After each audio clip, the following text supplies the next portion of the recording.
지금 이 순간 여러분이 수십 년을 함께 살아온 남편이 다른 사람과 몰래 손을 잡고 두 번째 인생을 꿈꾸고 있다면 어떤 마음이 드시겠습니까? 그 사람이 같은 이불을 덮고 같은 밥상을 마주했던 사람이라면 그 배신은 눈물이 아닌 숨조차 막히는 아픔으로 다가오죠. 불륜. 그 단어는 늘 조용히, 그리고 가장 가까운 사람의 마음을 가장 깊숙한 데서부터 천천히 무너뜨립니다. 오늘 이 방송에서는 바로 그 상처의 중심에 있는 여성 노인분들의 마음을 정면으로 마주해 보려 합니다. 많은 분들이 말합니다. 요즘은 산악회에서 다 시작돼요. 등산이 문제야. 하지만 제가 만난 분들은 달랐습니다. 남편이 등산을 가긴 했지만 진짜 문제는 그 사람이 다니던 동네 복지관, 문화센터, 경로당, 심지어는 아파트 경비실 근무 중에 어느 날 갑자기 마음이 움직이기 시작했다는 겁니다. 가슴이 철렁 내려앉는 일입니다. 남편이 바람을 피웠다는 사실보다 그가 평소 아무렇지도 않게 다니던 그 일상적인 공간 속에서 자신도 모르게 다른 사람에게 기운 마음을 오랫동안 키우고 있었다는 것. 그게 더 큰 충격이 되는 거지요. 오늘 이 시간 저는 그 이야기를 단순히 불륜이 일어나는 공간이라는 시선으로만 보지 않겠습니다. 그곳이 왜, 어떻게, 그토록 조용히 가정을 무너뜨릴 수 있는 공간이 되었는지를 정확하게 들여다보겠습니다. 그리고 무엇보다 이 방송은 이런 남편의 이기적인 선택으로 인해 가슴을 치고 눈물 흘렸던 여러분의 이야기이기도 합니다. 여러분은 아무것도 잘못하지 않았습니다.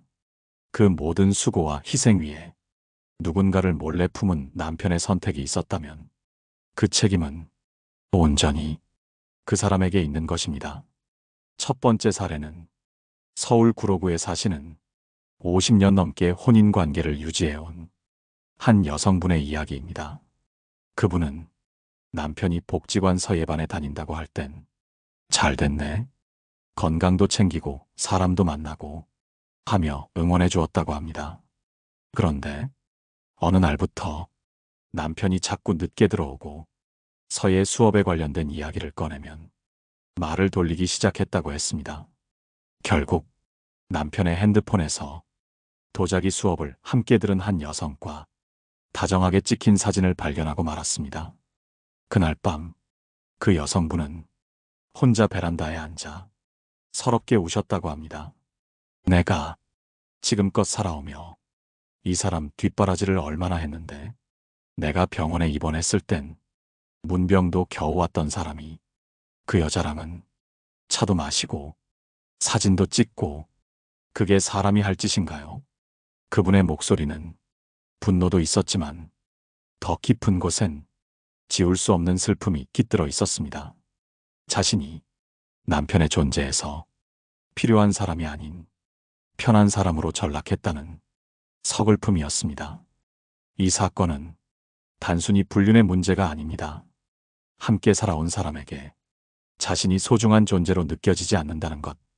그것이 가장 깊은 상처를 남기는 법이지요. 철학자 장폴 사르트르는 말했습니다. 지옥은 타인이 아니라 내가 사랑했던 이에게 무시당하는 시간이다. 그 여성분은 그 지옥에서 너무 오랜 시간을 혼자 견디고 계셨던 겁니다. 여러분, 혹시 지금 여러분의 남편이 누군가에게 웃음을 주고 있으면서 정작 여러분의 눈물엔 아무 말도 하지 않고 있다면 그 사람은 이미 멀리 떠나고 있는 중일지 모릅니다. 하지만 그렇다고 여러분이 고개 숙일 이유는 없습니다. 눈물을 흘릴 책임은 상처 준 사람이 져야 할 몫이지 참고 견딘 이가 지고 갈 짐이 아닙니다. 이번 방송은 그런 모든 아픔을 겪은 여성분들의 마음에 조용히, 그리고 깊게 손을 얹어드리는 시간이 되길 바랍니다. 다음으로 두 번째 여성의 고백을 전해드리겠습니다. 남편이 음악 감상반이라며 매주 다니던 곳에서 어떤 위로를 받았는지 모른 채 혼자 밥을 차리며 그 사람이 돌아오기만을 기다렸던 그 슬픈 오후의 이야기입니다. 두 번째 여성의 고백을 전해드립니다. 남편이 음악 감상반에 다닌다고 했을 땐 아무 의심도 하지 않았습니다.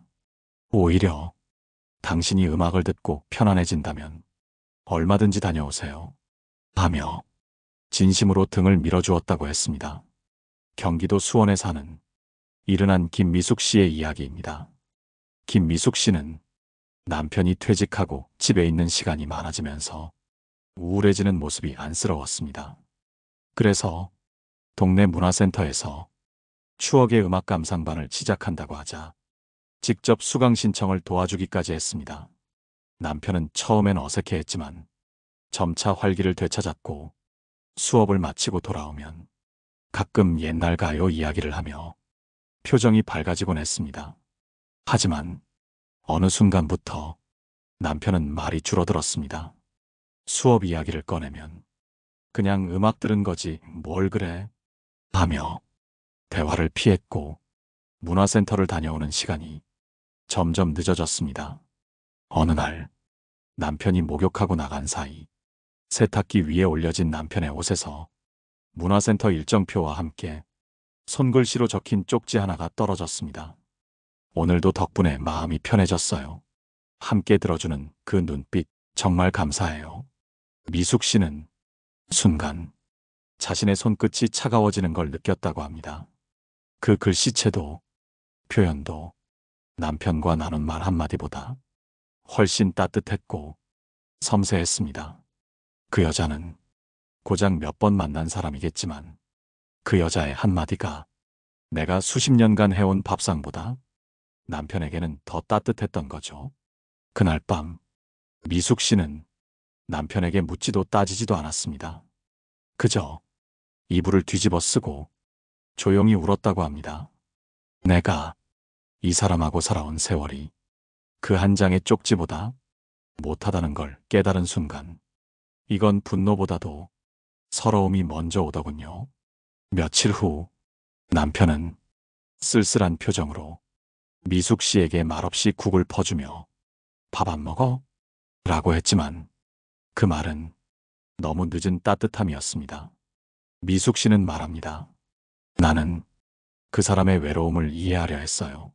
하지만 그 사람이 내 외로움을 단 한 번이라도 이해했는지는 지금도 모르겠어요. 여러분, 많은 남성들은 자신이 외롭다고 말합니다. 하지만 그 외로움은 대부분 대화의 부재에서 비롯되었고 그 대화의 부재는 서로가 묻지 않아서가 아니라 한쪽만 계속 참아온 결과였습니다.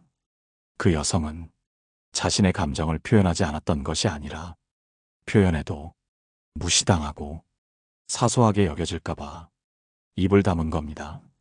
사랑을 받지 못해 외로운 남편보다 사랑을 주고도 무시당해온 아내의 외로움이 더 깊은 법입니다. 철학자 시몬 드 보부아르는 말했습니다. 여자가 침묵할 때 그 침묵은 복종이 아니라 마지막 자존심이다. 김미숙 씨의 침묵도 복종이 아니었습니다. 그건 오래 참아온 아내의 자존심이 무너지는 순간이었습니다. 혹시 지금 여러분 곁에 있는 남편이 문화센터를 이유로 자꾸 외출을 반복하고 있다면 그가 정말 음악을 듣고 오는 건지 아니면 자신의 존재를 위로해주는 누군가와 정서적 시간을 보내고 있는 건지 한 번쯤은 조용히 들여다보셔야 합니다. 그리고 그 무엇보다 먼저 여러분 자신이 나는 아무 잘못이 없었다는 걸 잊지 마시길 바랍니다. 남편의 외로움에 자신의 자존심을 희생해가며 이해해줄 이유는 없습니다. 그 외로움은 스스로가 책임져야 할 인격의 일부이기 때문입니다. 이번에는 세 번째 여성의 고백을 전해드리겠습니다. 도서관이라는 고요한 공간, 아무도 의심하지 않았던 그곳에서 남편이 시작한 또 다른 인연, 그 사실을 알고도 말없이 견딘 그 눈물 어린 이야기입니다. 이번에는 도서관이라는 너무나 조용하고 평범한 공간에서 시작된 세 번째 여성의 고백을 전해드립니다. 이야기의 주인공은 전라북도 군산에 사는 73의 황명자 씨입니다. 황명자 씨는 남편과 함께 50년 가까이 살아오며 모진 세월을 견뎌냈습니다. 남편이 퇴직 후 갑자기 무기력해지고 하루 종일 TV만 보는 모습에 안타까운 마음이 들어 동네 도서관에 함께 가보자고 권유까지 했던 사람입니다. 조용한 데 가서 책이라도 보면 마음이 좀 편해질까 싶었어요. 내가 좋아하는 곳이니까 같이 가면 좋겠다 싶었죠. 그런데 그 도서관이 남편에게 위로의 공간이 된 것이 아니라 또 다른 사람과의 관계가 시작된 곳이 되리라곤 꿈에도 몰랐습니다. 처음엔 남편이 도서관에 다녀오는 일이 자랑처럼 들렸습니다. 오늘은 좋은 시집을 봤어. 도서관 직원들이 다 친절하더라고. 이런 말들을 들으며 황명자 씨는 남편이 삶의 활력을 되찾았다고 오히려 기뻐했다고 합니다. 하지만 어느 날부터 남편이 책 이야기보다는 도서관에서 만난 한 여성 봉사자에 대해 조금씩 이야기를 꺼내기 시작했습니다. 그 사람 참말 예쁘게 해. 매번 책을 추천해 주는데 나보다 더 나를 잘 아는 것 같아. 그 말을 들은 순간 황명자 씨는 작은 떨림을 느꼈습니다. 그때 그 사람 말투가 마치 연애하는 것처럼 달달했어요. 내가 젊었을 때 처음 들었던 그 사람의 목소리 같았죠. 오랜만에 들었는데 그게 다른 여자를 향한 말이었어요. 며칠 뒤 남편이 식탁 위에 놓고 간 책 사이에서 도서관 직원이 쓴 작은 쪽지를 발견하게 됩니다. 오늘 책 추천해드린 시간, 저에게도 큰 위로였어요. 다음에 또 같이 이야기 나눠요. 그날 밤, 황명자 씨는 자신의 손으로 차린 밥상을 그대로 식탁에 둔 채 아무 말 없이 방에 들어가 불도 켜지 않은 채 침대에 앉아 있었습니다. 그리고 그 다음 날 아침 남편에게 아무런 말도 하지 않은 채 혼자 도서관에 가서 그 여성을 직접 마주했습니다. 그 사람 참 단정하고 조용한 분이었어요. 내가 아내라는 걸 알자 표정이 굳더니 그날 이후 도서관에서 사라졌습니다. 그 일 이후 황명자 씨는 남편에게 말했습니다. 당신이 책을 보러 간 건지 사람을 만나러 간 건지는 이제 중요하지 않아요. 당신 마음이 더 이상 내 곁에 없다는 걸 나는 이미 느꼈으니까.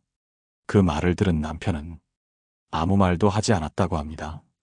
단 한마디 변명도 후회도 없이 조용히 고개를 숙였다는 겁니다. 그 사람이 도서관에 간다고 했을 때 난 웃으며 손을 흔들었어요. 그 손을 다른 여자를 향해 내밀 줄은 정말 몰랐습니다. 황명자 씨는 그 이후 남편과 각방을 쓰기 시작했고 이제는 아예 따로 시간을 보내며 자신의 시간을 찾고 있다고 합니다. 나는 그 사람을 믿었어요. 내가 추천한 공간에서 그 사람이 그런 짓을 했다는 게 더더욱 서글픈 거죠. 내가 직접 그의 손을 그 사람에게 넘긴 것 같아서요. 여러분, 남편의 불륜이 갑자기 시작된다고 생각하시면 안 됩니다. 그건 작은 틈에서부터 천천히 자랍니다.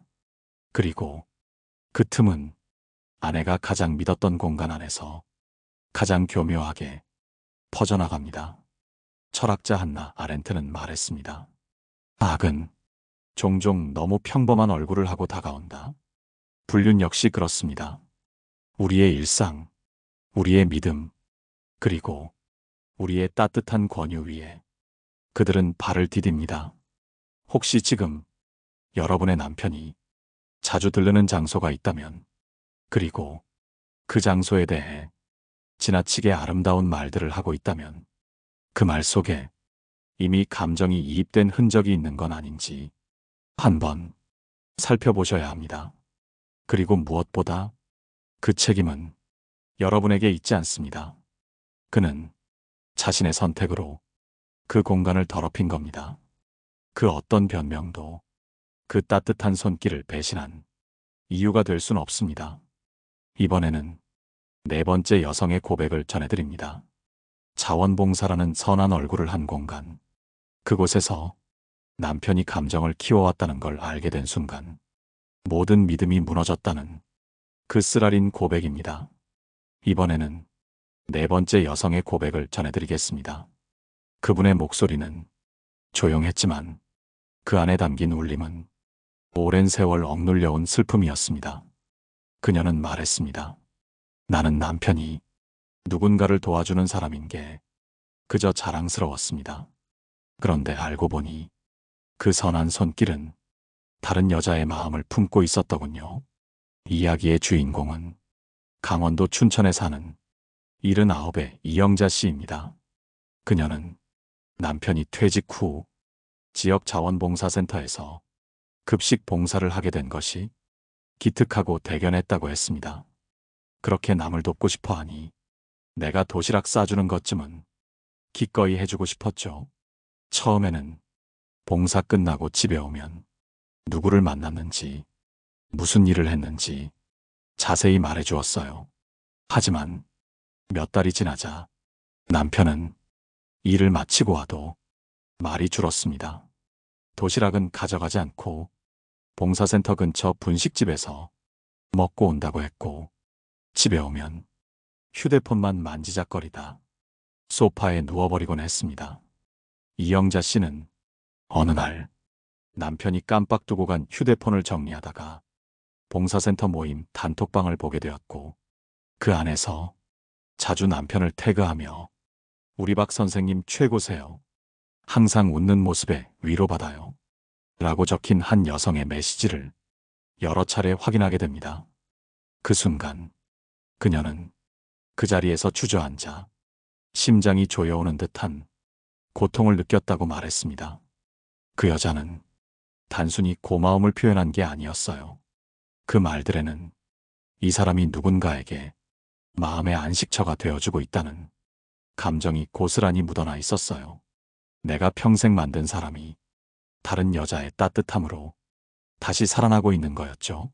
며칠 뒤 남편이 퇴근하자 이영자 씨는 차분하게 물었습니다.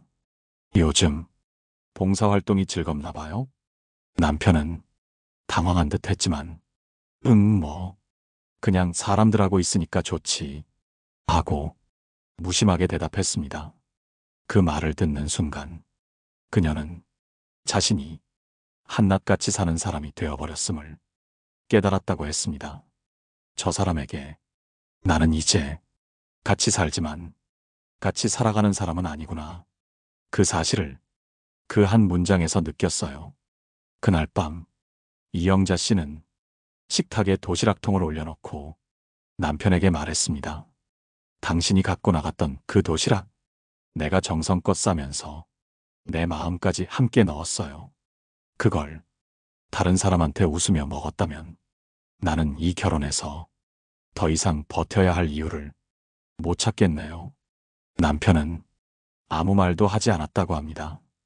그저 고개를 숙인 채 그 도시락통을 조용히 치웠다고 했습니다. 그 이후 이영자 씨는 자신도 작은 독서 모임에 나가기 시작했고, 혼자 영화관을 찾으며 그동안 미뤄둔 삶의 조각들을 하나씩 되찾고 있다고 합니다.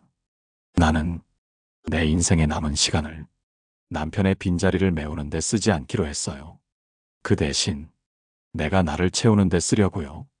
여러분, 남편이 자원봉사라는 이름 아래 다른 이에게 존중받고 감사를 받으며 마음을 움직이고 있다면 그건 결코 단순한 감정이 아닙니다. 사랑은 존중받는 자리에서 싹트고, 그 존중은 때로는 오랜 아내보다 처음 만난 타인의 따뜻한 말에서 더 쉽게 자라납니다. 하지만 그 말 한마디에 수십 년을 함께 살아온 사람의 마음이 무너지는 걸 그들은 자각하지 못합니다. 철학자 이반 일리치는 말했습니다. 사람을 가장 고통스럽게 만드는 건 존재가 무시당하는 순간이다. 이영자 씨는 자신이 아내로서, 사람으로서 무시당했다는 그 순간 그 결혼은 이미 마음속에서 끝났다고 말합니다. 혹시 지금 여러분의 남편이 누구를 도와준다는 이름으로 자주 집을 비우고 있다면 그 손끝이 닿는 곳이 진짜 도움이 필요한 자리인지 아니면 감정의 위로를 받는 곳인지 한번 살펴보셔야 합니다. 그리고 무엇보다 그 모든 상처의 원인은 여러분이 아닙니다. 그건 타인의 감정에 너무 쉽게 기대는 그 사람의 나약함 때문입니다. 이번에는 5번째 여성의 고백을 들려드리겠습니다. 그녀는 아파트 경비실에서 조용히 일하던 남편이 그 자리에서 다른 여자의 감정과 조금씩 마음을 나눠가고 있었음을 어느 날 우연히 알아차리게 되었다고 말합니다. 이번에는 5번째 여성의 고백을 전해드립니다. 그녀는 남편이 은퇴 후에도 조용히 일하며 책임을 다하고 있다고 믿었습니다. 매일 아파트 경비 근무를 나가는 남편에게 따뜻한 물을 챙겨주고 도시락을 싸주면서 마음속 깊이 그래도 내 사람은 참 성실하다. 그렇게 자부심을 품어왔습니다. 이 고백의 주인공은 대전 중구에 사는 72의 이분자 씨입니다. 남편은 퇴직 후 아파트 경비직을 시작했습니다. 처음엔 내가 아직도 사람들한테 쓰일 곳이 있다는 게 고맙다 며 웃으며 말하던 남편이 자랑스럽기까지 했습니다. 하지만 어느 날부터인가 남편이 출근하는 날 아침마다 이상하게 옷을 단정하게 챙기고 얼굴에 수분크림까지 바르는 모습을 보며 이분자 씨는 가슴 한쪽에 설명할 수 없는 불안을 느꼈다고 말합니다. 그 나이에 갑자기 외모에 신경을 쓰고 출근 전 거울을 들여다보는 시간이 길어지더라고요. 내가 그걸 보면서도 설마 했던 거예요. 근데 그 설마가 정말이 될 줄은 몰랐죠. 결정적인 순간은 남편이 깜빡 두고 간 경비실 열쇠꾸러미 안에서 하얀 손편지 한 장을 발견하면서였습니다. 오늘 하루도 수고 많으셨어요. 경비실 앞을 지날 때마다 선생님 모습 보며 참 마음이 편안해져요. 감사합니다. 그 글귀를 읽는 순간 이분자 씨는 손이 덜덜 떨렸다고 했습니다. 편지 한 장이었어요. 하지만 그 안에 담긴 온도가 내가 평생 쏟아부은 정성보다 더 따뜻하게 느껴졌다는 게 너무 서러웠어요. 그날 저녁 남편에게 직접 묻지 않았습니다.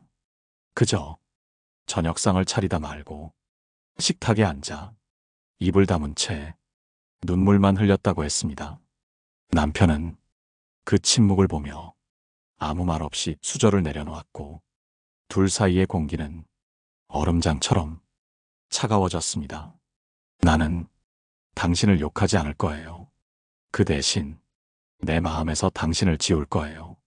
이분자 씨는 그날 그렇게 선언하고 처음으로 혼자 여행을 떠났습니다. 여행지에서 그녀는 자신이 50년 동안 아내이기 전에 한 인간으로서의 삶을 얼마나 외면하고 살았는지를 차곡차곡 되새겼다고 합니다. 남편 밥 챙기고 속옷 깨고 약 챙겨주고 그게 내 인생 전부였는데 그 사람이 돌아선 순간 나는 내가 너무 불쌍하더라고요. 그녀는 돌아와 남편에게 말했습니다. 이제부터는 내가 나를 위해 살 거예요. 당신이 누구를 바라보든 나는 더 이상 그 눈빛에 기대지 않을 거예요. 그날 이후 그녀는 이웃과 함께 걷기 모임을 시작하고 그토록 배우고 싶어 했던 수채화 강좌를 등록했습니다. 그리고 매주 금요일 저녁 스스로를 위해 꽃 한 송이를 사오기 시작했습니다. 여러분, 아내는 남편이 어떤 길을 선택하든 그걸 따져 묻기보다 스스로의 삶을 지켜낼 용기가 필요합니다. 이분자 씨처럼요. 그는 배신당했지만 그 배신을 자신을 일으키는 동력으로 바꾸었습니다. 철학자 니체는 말했습니다. 상처는 빛이 들어오는 곳이다. 이분자 씨의 상처도 그녀를 깨우는 빛이 되었습니다. 혹시 지금 여러분 중 누군가가 아파트 경비실이라는 너무나 평범한 공간에서 남편의 시선이 다른 곳에 머물고 있다는 걸 느꼈다면 그것은 여러분의 잘못이 아닙니다. 그는 자신의 공허를 타인의 존중으로 메우려 한 것이고 그 공허의 책임은 여러분에게 있지 않습니다.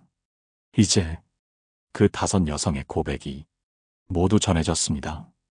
다음으로는 이 이야기를 통해 우리가 무엇을 배울 수 있는지 그 의미를 냉철하고 따뜻하게 정리해드리겠습니다. 이번에는 남편의 배신 앞에서 눈물만 흘리는 것이 아니라 현명하고 단단하게 자신을 지켜낸 5명 여성분들이 통쾌한 복수 이야기를 전해드리겠습니다. 복수라는 단어, 참 무섭고 격한 말처럼 들리지만 여러분, 이 말 안에는 그동안 외면받은 자신을 다시 삶의 주인으로 세우는 힘이 담겨 있습니다. 남편에게 똑같이 상처를 주는 게 복수가 아니라 내가 무너졌다고 믿은 그 자리에서 다시 당당히 일어서는 것. 그게 진짜 복수입니다. 첫 번째, 경기도 평택에 사는 김영애 씨는 이렇게 말했습니다. 나는 이혼 안 했어요. 하지만 이제 나는 남편에게 밥 안 차려줍니다. 속옷 안 개줍니다. 말도 안 붙입니다. 그녀는 남편의 불륜 사실을 알게 된 후 집을 떠나지 않았습니다. 오히려 그 자리에 그대로 머물며 자신의 자리를 단단하게 지켰습니다. 남편이 나 없이는 아무것도 못하는 사람이란 걸 알고 있었어요. 그래서 가만히 있었죠. 내가 없다는 걸 하나하나 느끼게 해주려고. 영애 씨는 하루 한 끼 자기 먹을 밥만 차려 먹고 남편과는 모든 대화를 끊었습니다. 그리고 남편 앞에서 웃으며 핸드폰으로 뭔가를 자주 검색했습니다. 요가 수업, 혼자 가는 여행지, 문화센터 등록. 남편은 아무 말도 못하고 조용히 숟가락만 들었고 그 이후로 몇 달 만에 남편이 먼저 작은 쪽지를 냉장고에 붙였다고 합니다. 당신한테 미안하다는 말조차 어떻게 꺼내야 할지 모르겠다. 여러분, 이보다 더 강력한 복수가 있을까요? 남편의 외도로 인해 무너진 듯 보이던 여성이 자기 자리를 지키고 말없이 등을 돌리는 것. 그건 침묵 속에 담긴 존엄의 선언입니다. 두 번째 복수는 이혼 후에도 자신을 잃지 않은 최명순 씨의 이야기입니다. 그녀는 남편의 불륜을 알게 된 순간 아무 말 없이 집을 나와 딸의 집에 들어갔습니다. 그리고 바로 이혼 조정 신청서를 넣었고 그 과정에서 남편의 외도 증거를 법적으로 제출했습니다. 그녀는 남편이 나를 떠난 게 아니라 나는 그 사람의 환상을 버린 거예요. 라고 말합니다. 그 후 그녀는 주민센터에서 진행하는 시니어 독서 토론 모임에 참여하고 오래된 취미였던 수묵화를 다시 시작했습니다. 그녀의 SNS에는 매주 자신이 그린 그림과 함께 이런 글이 올라옵니다. 나는 이제 내 안에 있는 나를 사랑합니다. 그 사람은 내 인생에서 잠깐 스쳐간 교훈이었을 뿐. 이혼은 복수가 아닙니다. 하지만 이혼 이후 자신을 더 아름답게 가꾼다는 것은 남편에게 남기는 가장 아픈 반성의 시간입니다. 세 번째 복수는 그저 잊고 넘긴 듯 보이지만 가장 오래 남는 무시의 복수입니다.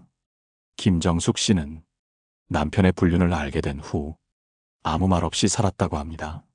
같은 집에 살면서도 남편의 이름을 한 번도 부르지 않았고 집안 행사에서도 단 한 장의 가족 사진도 남편이 들어가지 않도록 했습니다. 그녀는 이웃들에게 말했습니다. 우리 집은 남편이 아니라 내가 가장입니다.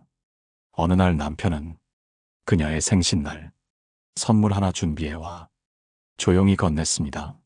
하지만 그녀는 그 선물을 그 자리에서 아무 말 없이 열고 쓰레기통에 넣었다고 합니다.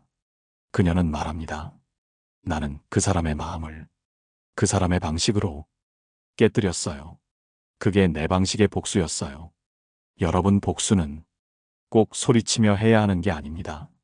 침묵으로, 거리를 두고 자신을 지키는 것만으로도 상대는 자신의 잘못을 가장 뼈저리게 느끼게 됩니다.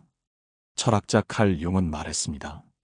당신이 화를 내지 않고 조용히 등을 돌릴 때 그 사람은 자신이 무슨 짓을 했는지 비로소 보게 된다. 그 복수가 말보다 더 무서운 이유는 그 안에 자존이 있기 때문입니다. 이번에는 이제 이 모든 고백과 복수를 마무리하며 지금 이 방송을 듣고 계신 여러분을 위한 따뜻한 정리와 위로의 말을 전해드리겠습니다. 지금까지 5명의 여성분들이 남편의 외도로 인해 겪은 아픔과 그 안에서 자신을 잃지 않기 위해 스스로 선택한 단단한 복수의 길을 들려드렸습니다. 그 이야기들을 천천히 따라오신 여러분, 어떤 마음이 드셨습니까? 혹시 지금 여러분 곁에 있는 남편의 말투 하나, 눈빛 하나, 그 속에 담긴 미묘한 변화가 떠오르지는 않으셨습니까? 오늘 우리가 함께 나눈 이야기의 핵심은 불륜이라는 단어 그 자체가 아니라 그 불륜을 통해 내 삶이 얼마나 가볍게 다루어졌는지를 바라보는 시간입니다. 여러분은 수십 년간 함께 살아온 사람에게 등을 돌리는 일이 얼마나 큰 용기인지 알고 계시죠? 하지만 더 큰 용기는 그 무너진 자리에서 다시 나를 일으키는 일입니다. 그것이 바로 진짜 복수이고 진짜 치유입니다. 많은 여성들이 남편의 외도 앞에서 참았습니다. 애들 때문에, 나이 들어서 이혼하면 더 불편해서, 남들이 뭐라 할까봐, 그렇게 모든 이유를 자신 탓으로 돌렸습니다. 하지만 오늘 우리가 함께 들은 5명의 이야기는 다르게 말합니다. 여러분 잘못 아닙니다. 여러분의 침묵이 죄가 아닙니다. 다만 이제는 그 침묵 위에 여러분 자신의 목소리를 하나씩 세워야 할 때입니다. 지금 이 방송을 듣고 계신 분들 중에도 아마 혼자 마음속에서만 수백 번을 울고 묻고 후회하며 그런 나날을 보내신 분들이 계실 겁니다. 그렇다면 이제는 그 눈물 위에 조용히 단단한 결심 하나 세워보시길 바랍니다. 나는 이제 남편의 시선에 기대지 않는다. 나는 이제 그의 말 한마디에 무너지지 않는다. 나는 내 삶의 주인으로 다시 시작할 수 있다. 여러분, 이 모든 고백을 들으시며 마음이 저릿했던 분들이 있다면 이제 그 마음을 댓글로 남겨주세요. 여러분의 한 줄 고백이 다른 누군가에게는 지금 이 순간 가장 큰 위로가 될 수 있습니다. 그리고 구독과 좋아요는 이런 조용한 이야기들이 세상에 더 많은 여성분들에게 닿을 수 있도록 도와주는 힘이 됩니다. 마지막으로 이 말은 꼭 전하고 싶습니다. 여러분은 잘못한 것이 없습니다. 배신당한 것도, 눈물 흘린 것도, 참아온 것도 다 사랑했기 때문에, 지켜내고 싶었기 때문에 그랬던 겁니다. 그 사랑이 이제 나 자신을 향해 돌아가야 할 시간입니다. 남편의 잘못으로 생긴 상처를 남편의 사과로 치유받으려 하지 마십시오. 그 상처는 여러분 자신이 더 아름답고 더 단단한 삶을 살아내며 스스로 메울 수 있습니다. 그렇게 살아내는 여러분을 누가 감히 흔들 수 있겠습니까? 여러분, 오늘도 잘 견뎌주셔서 진심으로 감사합니다. 다음 시간에도 여러분의 마음을 가장 조용히, 가장 깊이 들여다보는 이야기로 다시 찾아오겠습니다. 지금까지 함께 해주셔서 고맙습니다. 인생의 라디오였습니다.